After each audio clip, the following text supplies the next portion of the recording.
I'm a single mom. I had 2 active boys. I don't know anything about cars, so somebody to keep my car going for me as inexpensively as possible was very important to me. And Tom and the guys were really good about saying, okay, this is what's wrong. This is what you have to do to keep it going or for absolute safety purposes.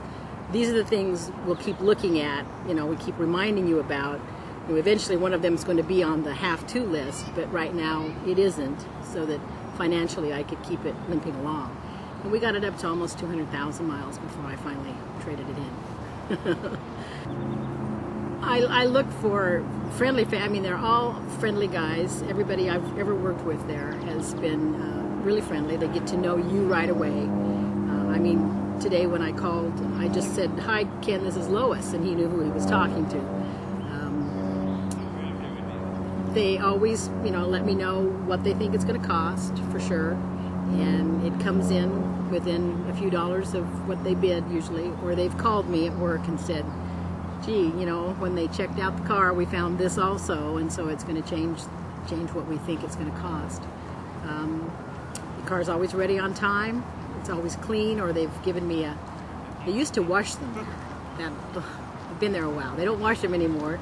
Now they give you a card that lets you get a free car wash if they have them available, and that's appreciated too.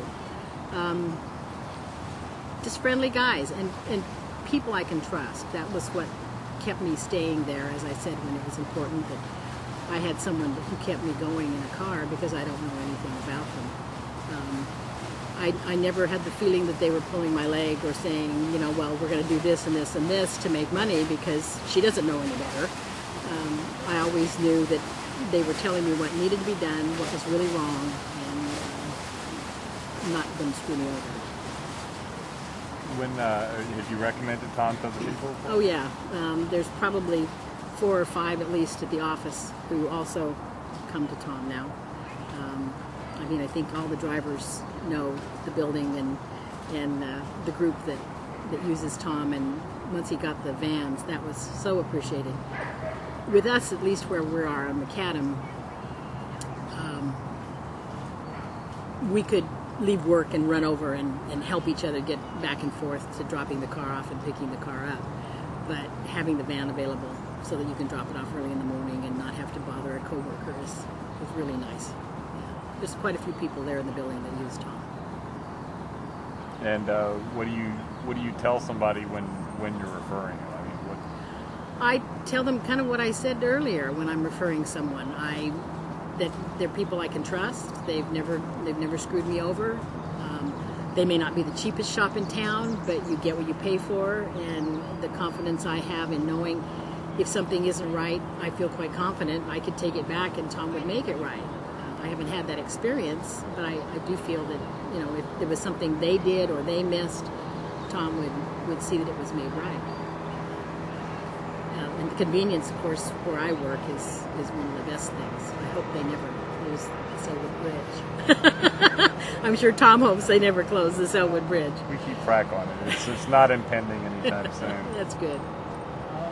Because I didn't know mechanics and I didn't know anything about cars, I would always go to a dealer, because I felt at least there I would have a little better recourse, perhaps, if something went wrong or if I wasn't happy.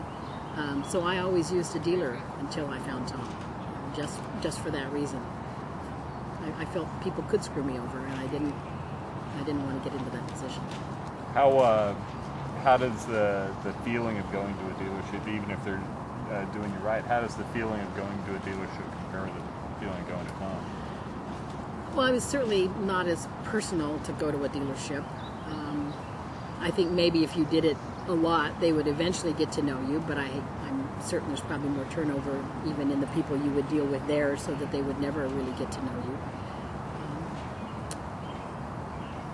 I don't think they would go out of their way to help if they could, and I get the feeling, I can't give you a for instance, but I know that there have been times when I've really been pushed and I needed something done.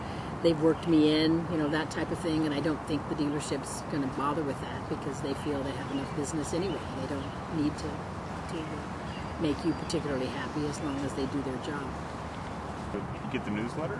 I do, and I try to keep up when there's some kind of a special in it. That's to me another perk. What happened the last time I was in, and I can't remember what the repair problem was, but it was one where they had either a percentage or $200 off if it went over something, and I had not checked because it was a repair that was unexpected. I had not checked the newsletter, and Ken brought it to my attention and pulled the coupon for me so that I got the Benny when he really didn't have to because I didn't bring it up. So yeah, I really appreciate the newsletter and hunting through it or going online and finding the deal that might help me save a few bucks.